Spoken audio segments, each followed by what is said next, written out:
Hey everyone, I'm Sebastian, this is Don. We're going to show you today how to fix shoulder blade winging of the shoulder blades. Okay, we are locally world famous chiropractors in Orange County, California, not Florida. So if you're looking for somebody, we're here. So do you want to start with, maybe we should address what shoulder blade winging is first again. Okay, so I'm going to show, go ahead and point and relax the shoulder down, there it is. And smile. There it is, right there. Right there. Relax down again, right here. Yeah, there it is, right there, that winging scap. Sometimes people have that when they do this, or even with just certain movements. They're going through their exercises and you look at their back and you see that winging of the scapula there and you're kind of like, that's odd, does that create pain? Let's get rid of that, that shouldn't be good. Yeah, and sometimes it's actually people have it and it's not always painful either. So it's not always correlated pain, sometimes it is. But we're going to show you a couple exercises we really like today to help reduce that. And some of you might find a noticeable difference immediately, some might not, that's okay. This is only a couple suggestions, there's endless suggestions, it's all based upon the exam. If we do an exam on you, we'll find a better idea. What do you think about stretching? Because I know that some people will think, maybe I should just stretch this thing away, stretch the other things. I think with winging scapula, what it really is there's certain muscles that aren't activating correctly. So stretching those muscles that aren't active is not going to fix the issue in the first place. We need to figure out how to turn them on and strengthen them more than stretch them, I think is where we really want to go with winging scapula. Yeah, and things like, they have the doorway stretch to get the pec minor to get more relaxed in the upper trap. And those things, they're okay, but they're only part of the puzzle. And if you've been stretching for a long time and you're not finding any change, then maybe you should start ditching that thing. So, do you want me to do the exercise first? Or you go first. You want to be doctor? No, you be doctor first. I'm not ready. I'm not ready. I'm not either. Okay. All right. So why don't you go ahead and line your back? Okay. I think the first thing we can start with, Dawn, is just giving her some awareness of where she's at in space, or where her shoulder blade is at in space. And I know it sounds kind of silly. I'm going to zoom us in here. Oh, you're getting blurry, aren't you? Okay.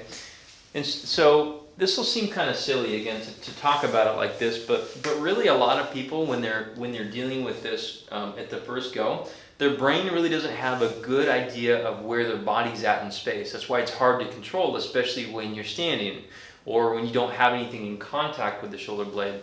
And so I'm just going to have her do something really simple. Smash my hand. There, good. Smash it, smash it, smash it, smash it. Do you care what my hands are doing? No, I don't really care at this moment. But, so she had a good question. Does it matter what my hands are doing? Maybe. We might want to change things a little bit if she's not getting what we need to out of this. And go ahead and relax. What she might do is, okay, smash my hand, shrug. There you go. So she already knows what's going to happen here. Or smash my hand round forward. There you go. So some people do this funny stuff. Okay, so instead she's packing it down. She's doing the opposite of shrugging, and she's smashing my hand. So I can feel her shoulder blade just pack on just like that. We could use another suggestion too. Take this hand here and just try to slowly hit me in the face. Leave that down there. Keep that on the table. Okay. Slowly hit me in the face.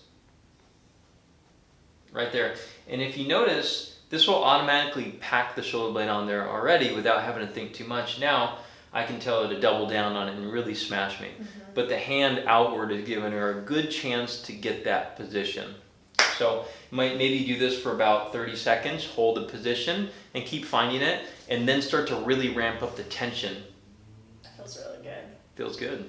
I think sometimes if you're doing this at home, because I have this, I see people, when it comes to stacking the shoulder blade, they tend to try to find that movement through their low back, and you'll see this extension in the low back. So if you get your ribs flared like that, just make sure you have a nice active core while you go through this as well. Yeah, and so go ahead and do that again. Let's bring your knees up and feet up.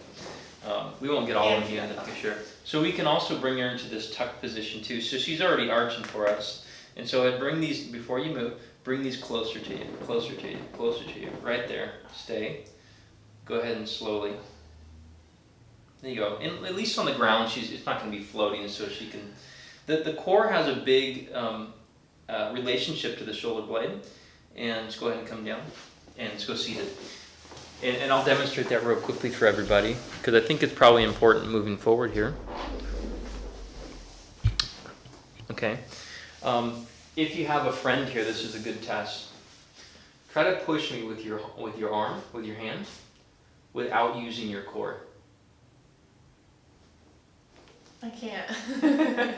Push me. Without using my core? Don't use your belly. You're not allowed to. I can't. It turns on when I move my arm. So it turns on. So as a precursor, you got to have a stable foundation here to use your shoulder blade and your arm and your hand and your leg. And so it's to kind of leave that aside, like you said, if you have those rib boobs that pop up, you really don't have a good retention of movement through that exercise. Mm-hmm. What do you got? I'm going to go based off of that one. So I think this outward rotation with the arms like this is really, really a good way to get those shoulder blade muscles to turn on. Sometimes you can't always get yourself down onto the floor into this position, and I want to give you guys something that you can do maybe throughout the day if you're a person who sits at the desk at work, something of that sort where you want to be able to do it just more often. Then I'm going to give you the bruise exercise. Yeah, so this is a progression, but what you're going to do is you're just going to, here, actually let me take you through it. So you're seated, you're sitting at your desk all day long, you're slouching a little bit, and I want you to sit up straight and turn your shoulder blade muscles on. So sit up straight here. Before you even do that, I want you to think about stacking your shoulder blades into your back pockets. So what that means is his shoulders are moving away from his ears and down towards his back pockets here. Elbows to your side now. Good. Keep the squeeze in between your sides and your elbows, and I want you to rotate your arms out now. Where do you feel that working when you do that? I feel right between the shoulder blades. Right between the shoulder blades, perfect. So you can hold that squeeze there, and then you can just come back to neutral, and you can rep through that. That's a really easy way to be able to do that at home or at work, whatever, throughout the day, so you could do it more often. Ways that you can progress this is find that squeeze at the very end there, Seb. Good. Hold there as you then rotate, or as you then start to reach out like you're serving somebody on the sides of you. Oh, good. yeah. That's so this challenges that shoulder blade stability and that wingingness as you go through arm movement, which was something that we need to be able to get people to. Keep a stacked shoulder blade in one position while we then go through arm movement as well. And you can continue to progress with some bands with the same exact movement too. So nice good posture. Ooh, that's a heavy one. Shoulders in the back pockets, keep the elbows in, squeeze, and then out. Yep, just like that. So those are some really fun ones and simple ones this is where we start people with this specific movement. Keep your shoulder away from your ear, keep the squeeze down below. You stop. Yeah, so these are good starting points. Again, obviously this is a isolated 10-minute video that we're making for you guys, and no, this won't work for everybody. These two exercises are very helpful for a lot of people with winging shoulder blades, but they're not the end-all answer, and there's a lot of reasons for the shoulder blades to be winging, and so consider this almost like a guess. And so if you guys are dealing with this and you do want help, we are available to help you out. An exam would be very helpful. But if one of these exercises helped you, just put in the comment box below which one helped you. And if it did help you, it basically means that we can help you further. This is only one step of about 4 steps to recovery. And so most people struggle with doing these exercises at home so long. They don't need to. Like you're quicker to recover. You can recover quicker than you ever thought possible. Mm-hmm. So you don't have to be in pain more than a couple of weeks most of the time. Mm-hmm. So just if you're struggling with this, just ask us. Yeah, we'd love to help you through it, guys. If you want to know more about shoulder blade winging, shoulder blade pain, anything having to do with the shoulder blade, we have some educational videos that we've made for you guys, more exercises that you can try as well. Just go onto our channel, like and subscribe, put in the search bar on the channel, shoulder blade, and things will pop up for you. Where do they find the subscribe? It's somewhere around the video. I think Seb has found out that now YouTube has it below on the left. On the bottom left, but I can't tell which way this frame goes when bottom you put it on. left of the video. Yeah, so check out those videos, and like Seb said, if you guys want some guidance and help through this, we can do this virtually or in person. You just got to reach out to us and let us know. Cool. See you guys next time.